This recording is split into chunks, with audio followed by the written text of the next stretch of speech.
Sudah jadi rumus pasti dari AMD ketika mereka merilis prosesor Ryzen mereka terbaru, nanti akan diikuti dengan versi varian X3D. Dan ini juga terjadi di Ryzen 9000 series, di mana beberapa waktu lalu mereka sudah merilis 9800 X3D, dan hari ini mereka memperkenalkan versi yang lebih tinggi lagi dengan lebih banyak core dan thread yang masuk dalam varian Ryzen 9000 series X3D juga.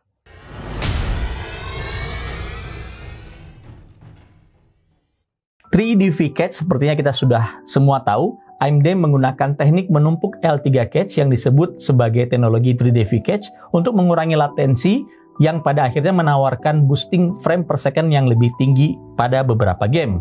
Di generasi kedua AMD 3D V-Cache ada perbaikan untuk thermal yang lebih baik, sehingga clock prosesor dapat berjalan lebih tinggi dan pada akhirnya memberikan performa yang lebih baik dibandingkan non 3D V-Cache. Untuk thermal, AMD merubah posisi V-Cache yang sebelumnya berada di atas CCX menjadi di bawah CCX. Logikanya dengan posisi ini, CCX akan langsung face to face dengan bagian pendingin. Semakin dingin clock prosesor berpotensi berjalan pada frekuensi lebih tinggi, dan improvement baru ini disematkan AMD di arsitektur Zen 5 Granite Ridge yang baru. Kita akan coba membandingkan spesifikasi Ryzen 9 9950 X3D dengan kakaknya Ryzen 9 7950 X3D. 16 core, 32 thread, sama persis konfigurasinya dengan prosesor sebelumnya. Terdiri dari dua CCX yang salah satu memiliki 3D V-Cache. Berbeda dengan single CCX yang ada di 9800 X3D, dua CCX otomatis akan memberikan latensi antar CCX ketika berkomunikasi, khususnya ketika kita menggunakan aplikasi yang membutuhkan latensi yang rendah seperti game. Base clock di 4,3 GHz, boost clock 5,7 GHz, TDP 170 Watt, 50 Watt lebih tinggi dibandingkan 7950 X3D. Fabrikasi TSMC 4 nanometer FinFET untuk CCX dan TSMC 6 nanometer FinFET untuk IO die. L2 case 16 MB, 1 MB per core, L3 case total 128 MB sehingga total ada 144 MB yang menjadi 3D V-Cache-nya. Prosesor ini juga masih menyematkan Radeon Graphics RDNA 2 dengan 2 compute unit. Untuk instruksi di prosesor sama seperti semua prosesor Ryzen 9000 series yang saat ini ada di market.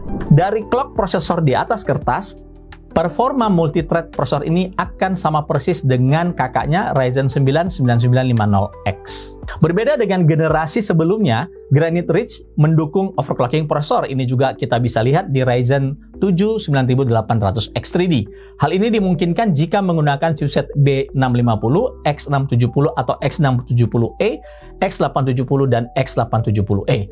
Thermal yang lebih efisien juga membuat AMD lebih percaya diri dengan mencantumkan TG Max di angka 95 derajat Celcius, lebih tinggi dibandingkan 7950 X3D yang ada di angka 89 derajat Celcius. Seperti biasa dalam paket penjualannya tidak ada yang istimewa, bahkan solusi pendingin pun tidak disertakan seperti HSF ya. Jadi pastikan untuk menggunakan third party cooler yang memiliki spesifikasi TDP setidaknya 170 Watt dan sangat disarankan menggunakan AIO minimal 240 mm.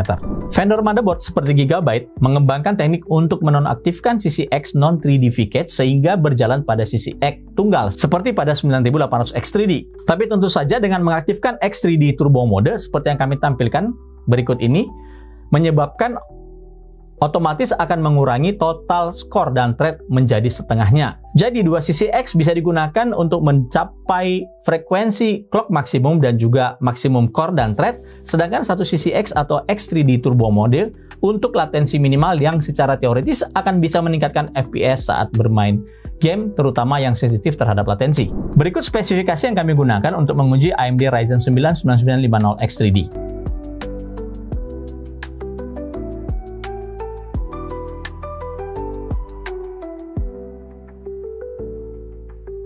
Dan sebagai pembandingnya kami menggunakan Ryzen 9 7950 X3D yang memiliki core thread yang sama. Sesuai tujuan dari kehadiran prosesor ini di market, maka kami akan menguji gaming dan productivity serta beberapa synthetic benchmark.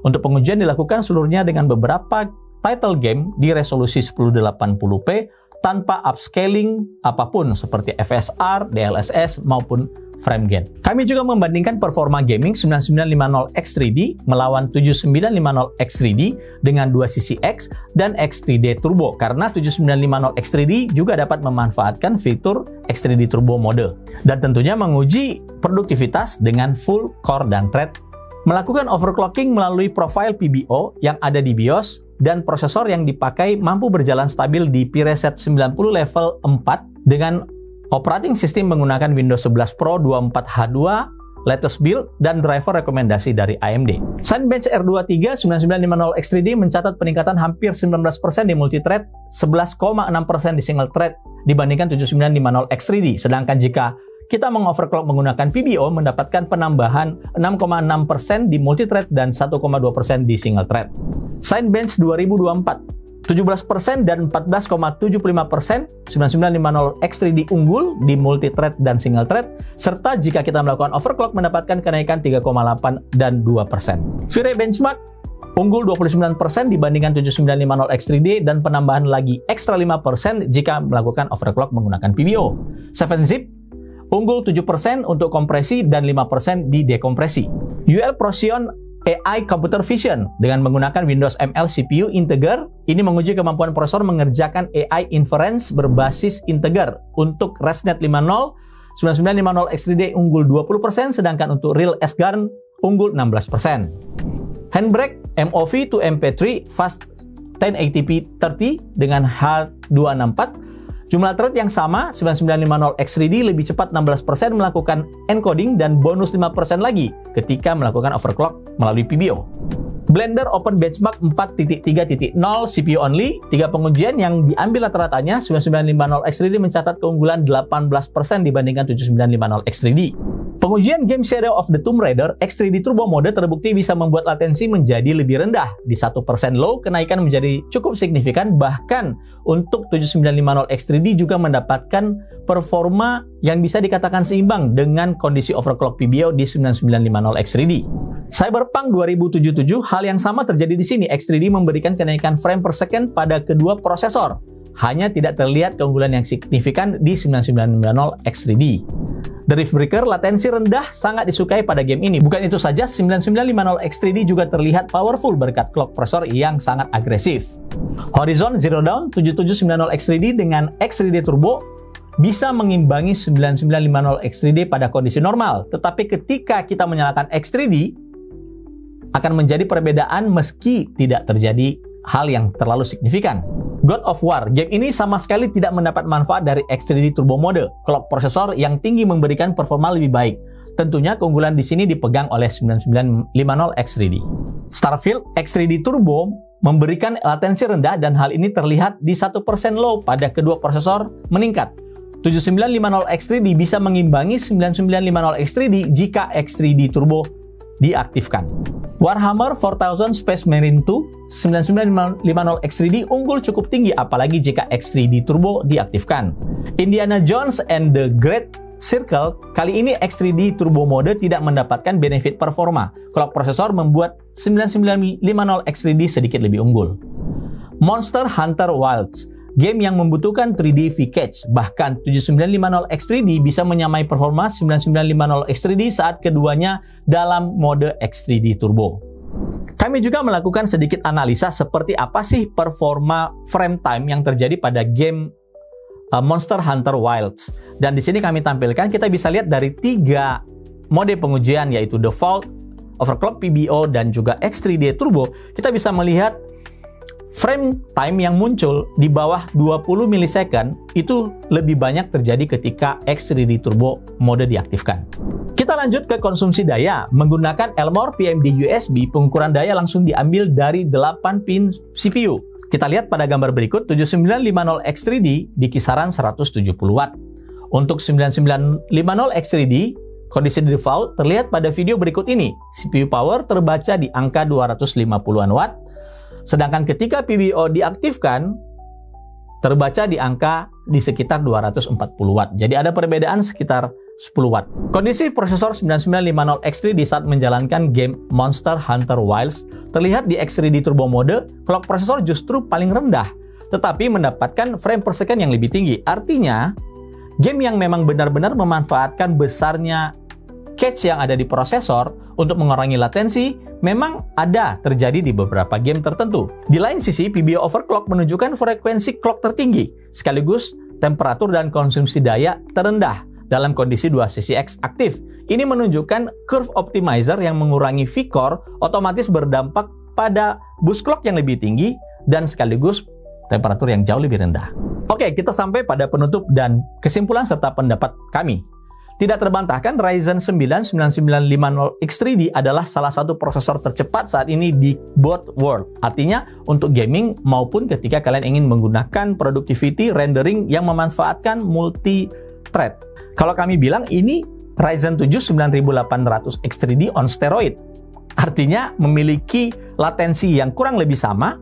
Ya, kalau CCX-nya kita matiin 1, dan dia juga memiliki performa multithread yang sama seperti kakaknya 9950X. Untuk performa gaming ini semua terlepas dari game mana yang bisa memanfaatkan 3D V-Cache atau tidak ya. Jadi mungkin saja teman-teman bermain game yang memang tidak memiliki benefit seperti tadi God of War dari performa 3D V-Cache. Kami juga menotis kalau prosesor ini cukup dingin saat beroperasi. Ini memberikan efek dari perubahan konstruksi yang dilakukan AMD, di mana mereka memindahkan posisi cache itu berada di bagian atas sehingga langsung bersentuhan dengan bagian pendingin di prosesor.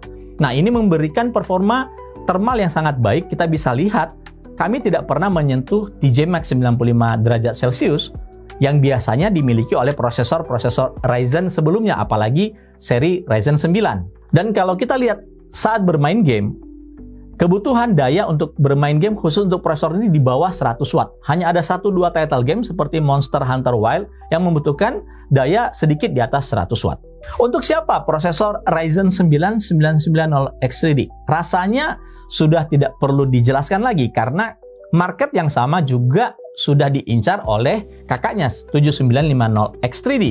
Jadi buat teman-teman saat ini yang ingin membutuhkan performa multithread terbaik, banyak core, banyak thread, plus juga bisa memainkan game yang maksimum baik itu di 1080p maupun 4K, ini adalah prosesor yang sangat tepat. Tapi kalau dibilang saya mau upgrade dari 7950X3D, mungkin harus pikir-pikir dulu ya.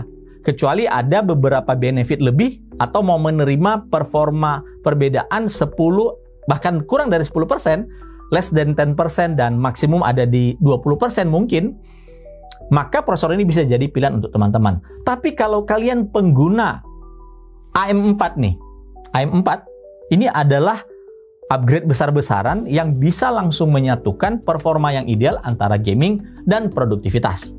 Tentu saja karena saat ini di kelas prosesor AMD ini lebih leading daripada kubu sebelah, AMD akan memiliki banyak hak untuk melakukan penyesuaian dari sisi harga untuk prosesor terbaru mereka ini. Ditambah lagi 7950X3D itu masih eksis di pasaran. Berarti ada 2 prosesor yang diklaim terbaik untuk gaming sekaligus terbaik untuk productivity. Nah, tinggal bagaimana AMD membuat diferensiasi antara kedua prosesor ini berdasarkan kategori harga.